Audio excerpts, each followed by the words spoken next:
Okay, we'll start with this. Later on today, Battle of the Unbeaten set to go down in Texas. Melissa Oddessa will be taking on Canadia's own McKenna Tansley, a fight that we've talked about in passing, and I'll keep it short, I'll keep it simple. I gotta give the edge to Melissa Oddessa. The more aggressive, come-forward, hard-punching Melissa Oddessa as opposed to the more mobile outside fighter in McKenna Tansley. the outside fighter, the outside jabber, the counter-puncher. I think Melissa can put the squeeze on her, apply some pressure. perhaps outwork her, even if McKenna Tansley is responsible enough, defensively responsible enough, to finish the fight on her feet. She's not the more prolific puncher of the two. Melissa Oddessa is. The only real drawback for Melissa Oddessa I see going into this fight, the only area of concern, is that it's been approximately a year's time since her last professional boxing match. She hasn't been in the squared circle since June of last year when she took on Calista Salgado, whereas McKenna Tansley, she did see action more recently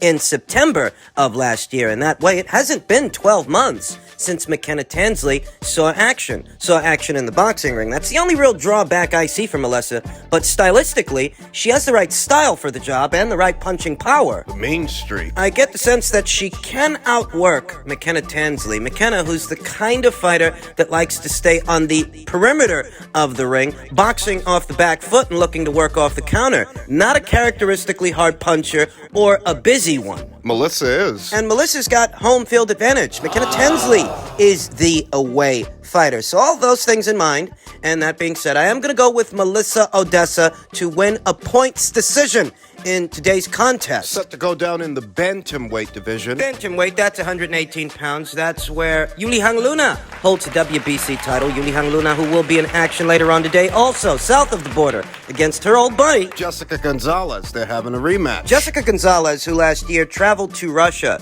to take on then unbeaten up-and-comer WBC interim champion Tatiana Zrazevskaya. It was in September of last year. The odds certainly were stacked against Jessica Gonzalez. She had every reason to lose that fight, but she didn't. She thoroughly outworked Tatiana Zrazevskaya, who looked quite uncomfortable. Jessica won a points decision by being the busier, more aggressive fighter. Effectively becoming this division's WBC interim champion and the mandatory challenger to Yuli Hangluna's green belt. Yuli Hangluna, who saw action 2 times last year, already saw action once this year against the very formidable and dangerous Mayeli Flores, a pressure fighter. Same way Jessica Gonzalez is a pressure fighter. Jessica, who's 6 years older than Yuli Hangluna, the reigning champion, 6 years older, not quite as active, not quite as busy, having last seen action way back when in September of last year, Yuli Hangluna having seen action more recently. The reigning champion is younger, fresher, has no ring rust to shake off. She's not in unfamiliar territory. She's been in there with Jessica before. Their initial meeting took place some years ago. Jessica won that fight, and I think Yuli Hangluna will win this one. 8 years ago, Jessica won a unanimous decision against Yuli Hangluna. A younger, much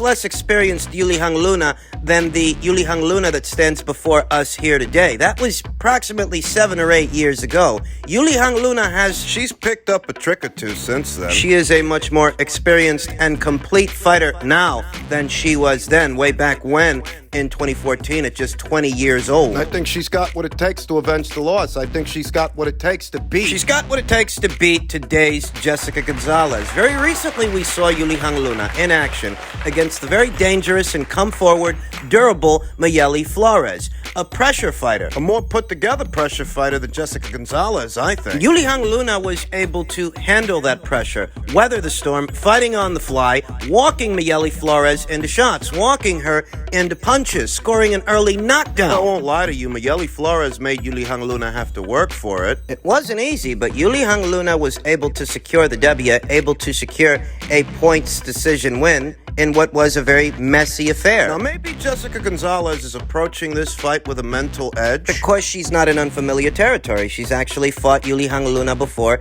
and she's beaten her before. But that was a long time ago. That was approximately 8 years ago. And Yuli Hangluna is a much better fighter now than she was then, way back when. Way back when in 2014. She was only 20 years old. I happen to think Yuli Hangluna has picked up enough tricks and enough professional experience that she can hang on to the WBC title. She can hang on to the green belt in the bantamweight division. I am going with Yuli Luna to win a points decision against her old buddy Jessica Gonzalez and avenge the loss. Win the rematch. Set to go down later on today, south of the border. It's going to be shown on ESPN+.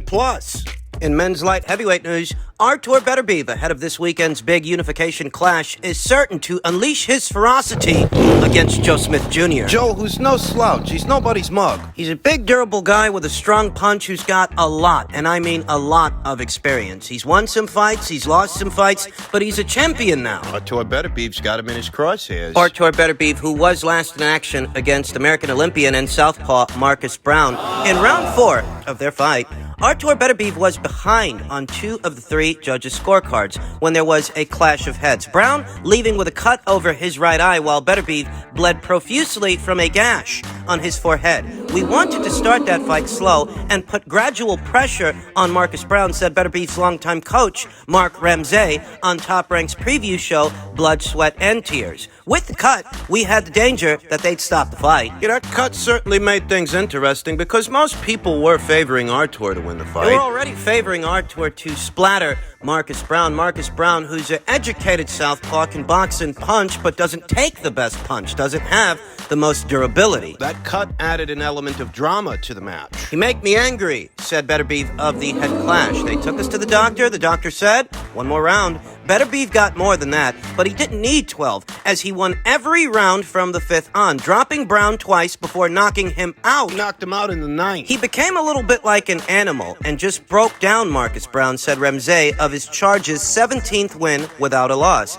And if you're not keeping score, all 17 of the Chechen 175-pounders' victories have ended before the final bell. He's just built different. And though most knew that about the 2-time Olympian when he came into his punishing style and brutal punching power, it may not have been until the Brown fight that the world saw the 37-year-old as comfortable being the nail as he is being the hammer that can't be taught. But when his titles were in jeopardy and he was in danger of losing for the first time in his professional career, he found another gear. Seek and destroy, said assistant trainer John Scully. You know what it's like? It's kind of like when Bogdan Dinu opened up a cut on Kubrat Pulev. Well over a year ago, perhaps 2, up there at heavyweight. Once that cut opened up and Kubrat Pulev saw himself in danger of having the fight stopped by the ringside doctor, he put the pedal to the metal. He hit the gas and he turned it up on Bogdan Dinu. Same way Artur Beterbiev turned it up on Marcus Brown. The difference isn't the talent,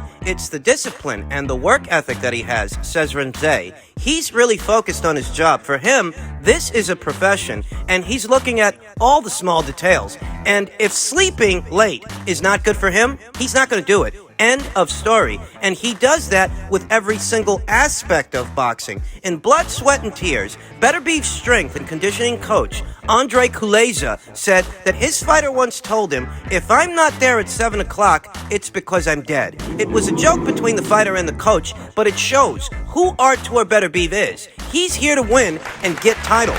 And a little blood won't stop him. Artur Beterbiev is favored by most to win this weekend's fight. Most people think he's going to stop Joe Smith Jr. I know I do. Listen, Joe Smith Jr., he's a tough guy, durable, packs a big punch. He's a very wide puncher. Joe Smith Jr. generates very good power when he can get full extension on the straight right hand, when he has enough room to throw it and put something on it, but he telegraphs his punches, and there's a lot of space in between them, whereas Artur, comparatively, his punches are much shorter, defensible. He doesn't need a lot of room to generate a lot of power. They're both pressure fighters, you understand. They're both aggressive, come-forward maulers, but Artur Beterbiev's a little bit more refined. Throws a shorter jab comparatively than Joe. Joe's jab is a very tense step jab that he steps into as he brings over the right hand, whereas Artur's jab is a shorter punch overall. The punch doesn't travel a great distance. He doesn't load it up to add anything. Yeah, Artur doesn't load up his punches. The power flows naturally. He's a naturally heavy-handed heavy-handed guy, thus he doesn't need to load up his shots to add power to them. The power, as it were,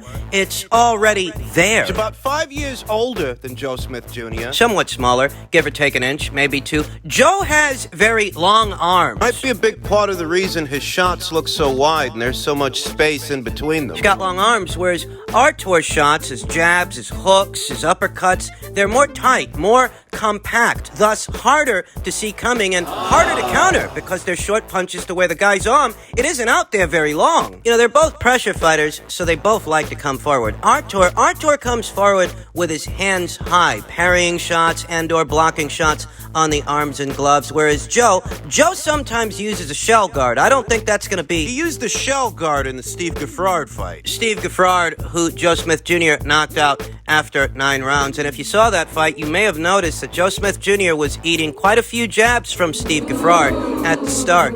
In the beginning, I'd wager that if he eats those same kind of jabs from a more heavy-handed puncher in Artur Beterbiev, that will allow Artur to pile up the damage that much faster. He's a much more heavy-handed fighter than a Steve Gaffrard. If Steve can touch you, then so can Arthur. And either out of a shell guard or a mid guard, Joe was getting touched. He was getting touched by those jabs from Steve Gaffrard. It's the funniest thing because the same thing that might get Joe Smith Jr. knocked out this weekend is the same thing that gives him a fighting chance in this fight. You don't stand much chance of beating Artur, boxing off the back foot, looking to pot shot this guy. He's not going to give you the room and the real estate for a game plan like that. Your best bet is to take the fight to him. You can't just pot shot him from the outside and be economic with Artur. You've got to put your gloves in his face. You gotta hit him. You've got to let your hands go because if you're not, you can bet your bottom dollar that he will. Alexander Vosdik tried to move and punch, so did Marcus Brown, and we see how that strategy worked out for them. Joe Smith Jr.'s approach, characteristically, has always been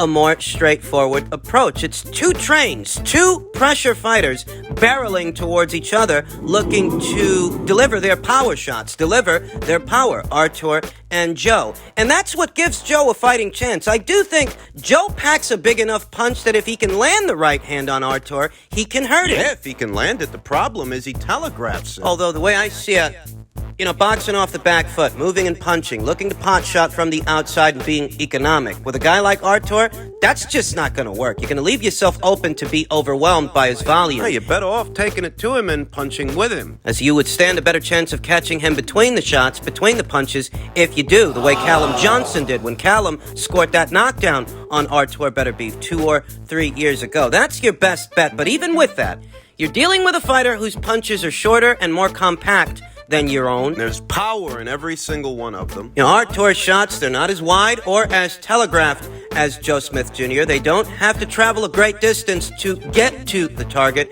and deliver that power to cause damage. It's for this reason that I'm going with Artur Beterbiev to knock Joe Smith Jr. out. Perhaps late 9-10 rounds, maybe sooner than that, because that's the difference. They're both strong punchers. They're both pressure fighters. But Artur's methodology is a little bit more streamlined, a little bit more nuanced, whereas Joe's straightforward. Perhaps too straightforward to win this fight for me. So I'm going to go with Artur Beterbiev to win by way of knockout this weekend. Finally, in men's heavyweight news, I'm sure most of you have heard by now that the Fury versus Hunter fight has been postponed due to illness on the part of Hughie Fury. Story is the heavyweight contender clash between Hughie Fury and Michael Hunter has been postponed from its originally scheduled July 2nd date due to illness, boxer have confirmed. An interesting tidbit is that this was a WBA eliminator. Apparently, the winner of this fight would have been in a pole position to challenge not the winner of Joshua versus Usyk for their version of the WBA title, the full title,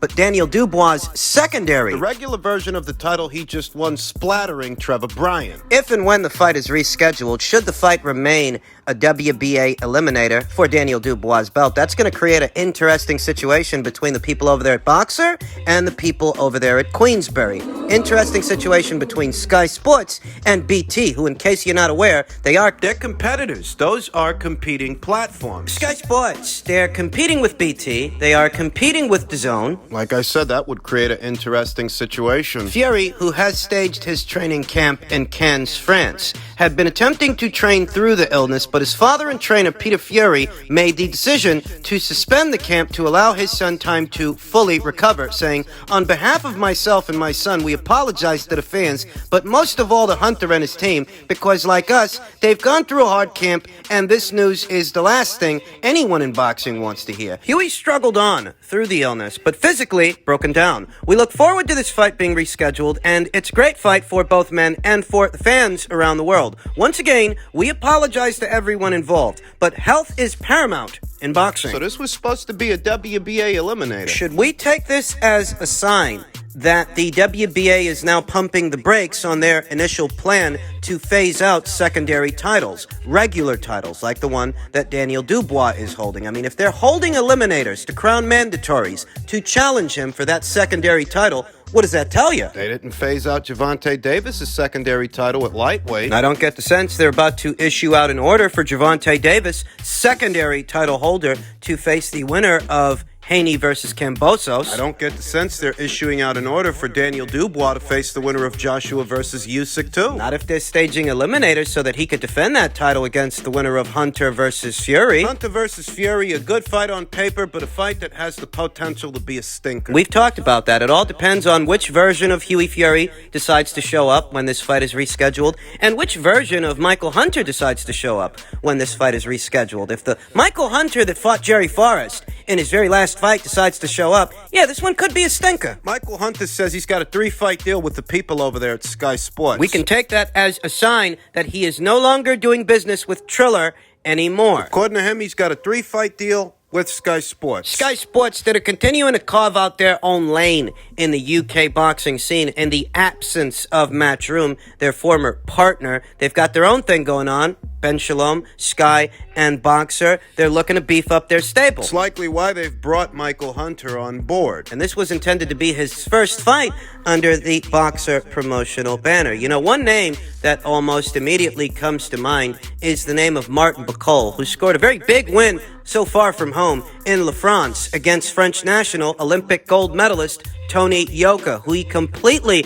outclassed, completely dominated. That's a guy they should think about signing. If they've got money to bring Michael Hunter on board and Joseph Parker, Martin Bacoli. That'd be a pretty good fucking signing. You could do a rematch between him and Hunter. He fought 3 years ago. Martin got stopped in the 10th. Maybe they can run it back. Maybe he wins this time.